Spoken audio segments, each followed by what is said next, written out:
And we're recording. Hello, everyone. This is Dr. Sam Sugar. We are recording another victim video today, and today we have the pleasure of talking to Robert Shepperle. Robert, why don't you go ahead and introduce yourself, tell people a little bit about you, where you're from, your contact information, all that. Hello, everyone. I'm Robert Shepperle, Brevard County, which is Viera, Florida. My contact number is 321-795-7141. And again, I'm in Viera, Florida. Okay. We'll hold off giving out your email address for right now. People want to contact you, they can do so by the information you've given. So how long has this guardianship been going on, and who is the guardianship of? It's of my mother-in-law, Joyce Preddy. It started about 11 years ago in New York as a temporary guardian of just the property, which Mom agreed all her money was taken by one of the family members. So then when we came to Florida, Mom moved to Florida to live with us 10 years ago. And we bought a house together. And then this guardian in Florida, when Mom was after a 3-month home study that was ordered by the New York courts, they deemed her able to make her own decisions clear. And 3 days after that study was conducted and complete, we would then charge my wife of being abusive, my wife on drugs, and Mom's life was in danger. And this was filed in Brevard County courts in Melbourne, Florida. And who filed that? That was filed by a guardian, professional guardian of the courts, Catherine Rowlands. I see. And how did Catherine Rowlands know anything about your mother or you or any of that? Well, there's a brother in New York, and Catherine Rowlands' attorney was Ruth Rhodes, and she basically is Catherine's a petitioner. The attorney was Ruth Rhodes.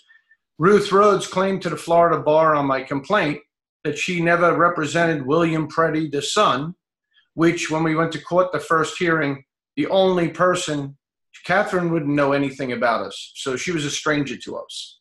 And she was the one that filed. So the only information she could get was from the brother, which Ruth Rhodes, in the minutes from the New York hearing, stated Ruth Rhodes called and represented herself, explained that she was counsel to both the son that was teaming up, basically. So to make a very long story short, a son in New York made arrangements for a guardianship in Florida without letting you or your mother know. Exactly. And when this happened, when this guardianship was asked for, were you given due notice? Were you given due process? Did you know about it? No. We were the petition that was filed are the allegations that they made of me being abusive with no evidence. My wife of being on drugs. She works at the hospital in the health arena. I was a certified hazmat certifier at the base with all clearances. And never did we have a domestic violence on our record, and never was Mom's life in danger. But again, the 3-month home study proved all these things. But when the guardianship went to court, when we went to that, it was 3 days later, we went to the hearing, and the person that did the 3-month home study, the registered nurse, and I guess she had all kinds of titles for dealing with this, she was left in the hallway and never questioned by the judge. And that judge was whom? Judge Silvernail, Preston Silvernail. In Brevard County. In Brevard County. And his wife is Bette Silvernail, that works for the Guardian for Wells Fargo. She's a CFP, and still to this date is in charge of all Mom's financial assets, which is the judge's wife. So you're telling me that a judge's wife is benefiting directly from a judge's decision to institute a guardianship because she's in charge of all your mother's assets. Is that right? Yes, sir. I see. Well, that's an amazing situation. Talk to me a little bit about what happened. It's been a long time. By the way, where is your mom now? She has been with us, and the guardian was co-guardian of the person. I filed with the state that basically she's failed by the statute of Florida that says she has to do the reporting every year. In the finance, she went once over 2 years without even doing her job. And on the person, she didn't see mom now. It's been almost 5 years, but they allowed her to relinquish the ability to have to come here and visit. But mom has been safe in our home, and we have been under hospice care assistance for almost 6 years now. And you continue to take care of her and take care of her needs. How much money has been squandered in this guardianship so far? Mom's business that dad started after World War II, and he's a Gold Star family member. He passed, and his business was producing about $950,000 a year. 2006 tax return, mom made about $167,000. Mom, since this guardianship, hasn't made any money on anything to do with the business. The guardian gave the business to the son that orchestrated this whole thing with her attorney, which was the same attorney for her. And mom, at this point, at $850,000 after selling her house and in her bank account, is down to about $103,000, and we are $20,000 away from them now exploiting the government for World War II benefits that mom will be entitled to, under $80,000.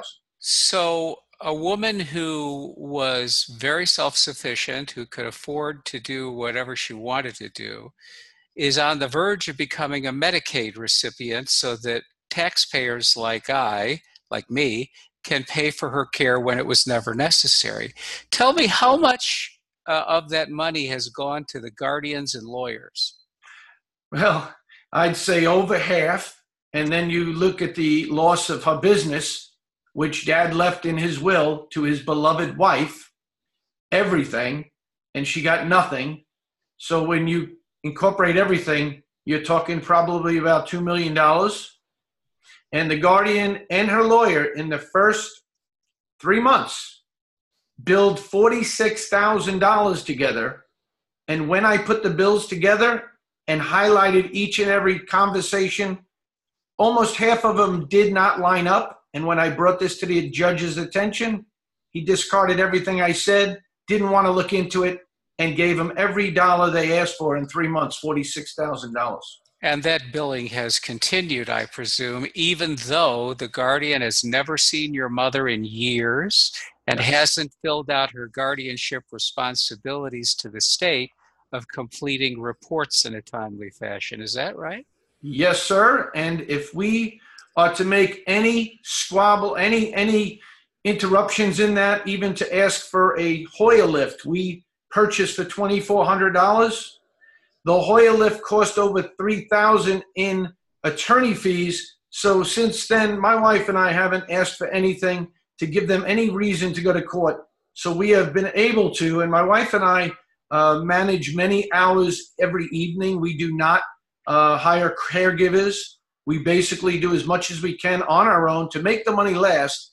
And like I said, we're down to 100. We have enough maybe to get through this year. And then who knows what's going to happen. Now, let me ask you a couple of other questions. During this decade-long experience, what have you been accused of apparently falsely? What are they trying to make you out to be?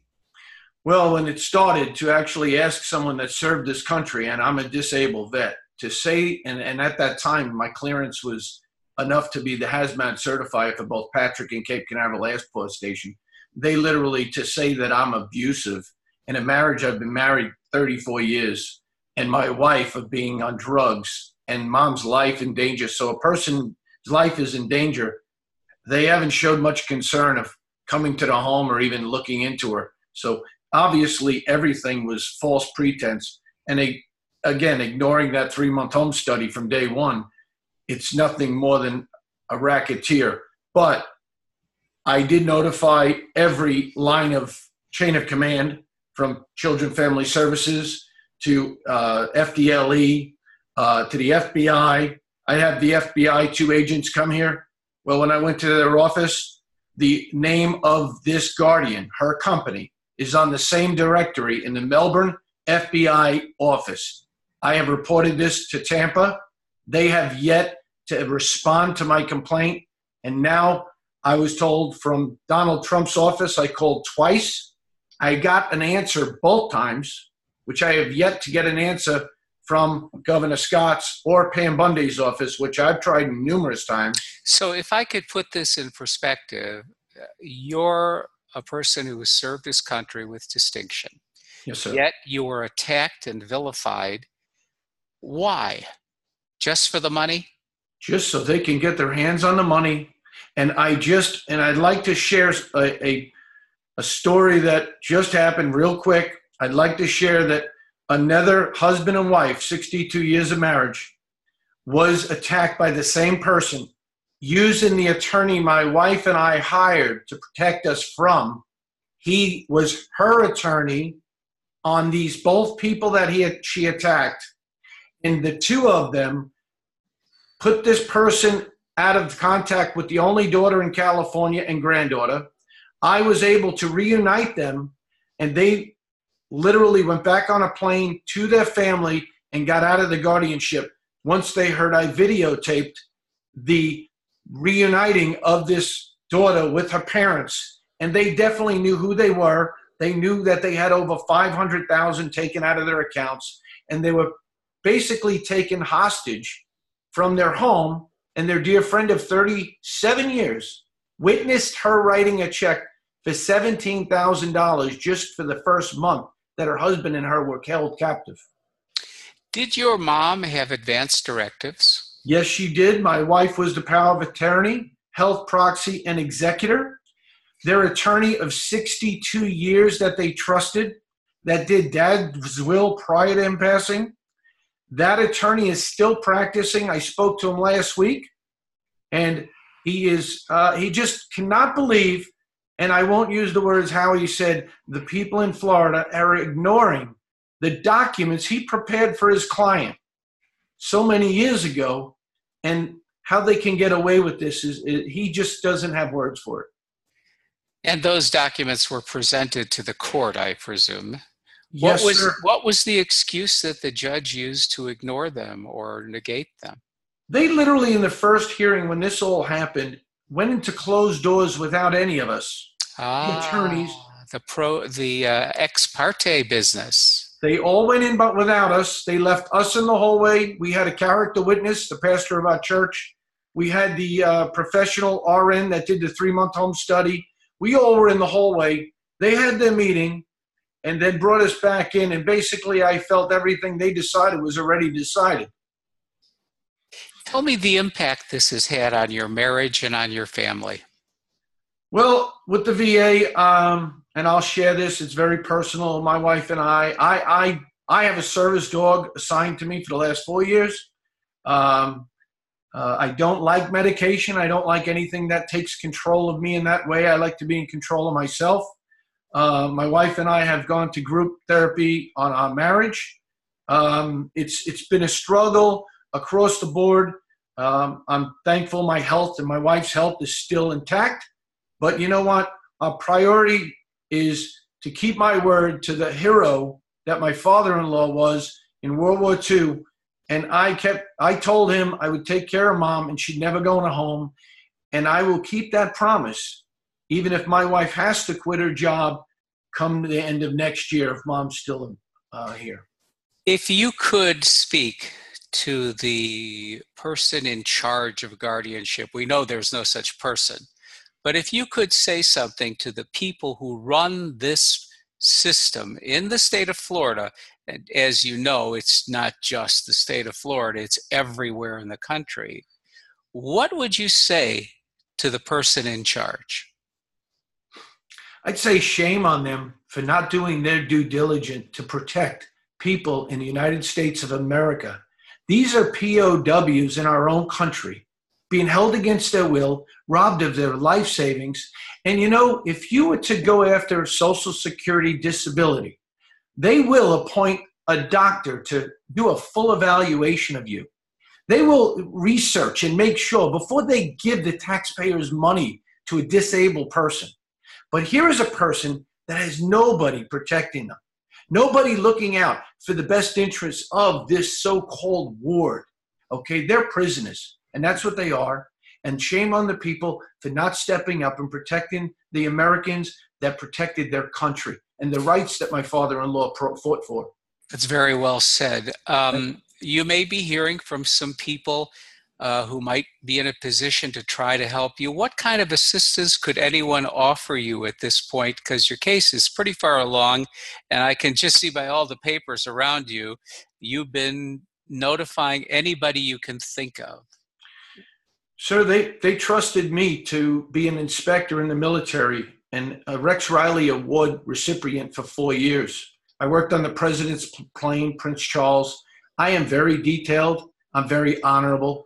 And I will keep my word to my father-in-law. And if anyone could step up, Fox News, I would love to see contact me. I would love to see you and me on Fox News. I'd love to see us stepping up. And God bless you for you're stepping up for all of us that are victims in this country we are so proud to be part of. Well, we're all trying to do the right thing. Sometimes it's easier than others. Robert, thank you very much. We're going to stop recording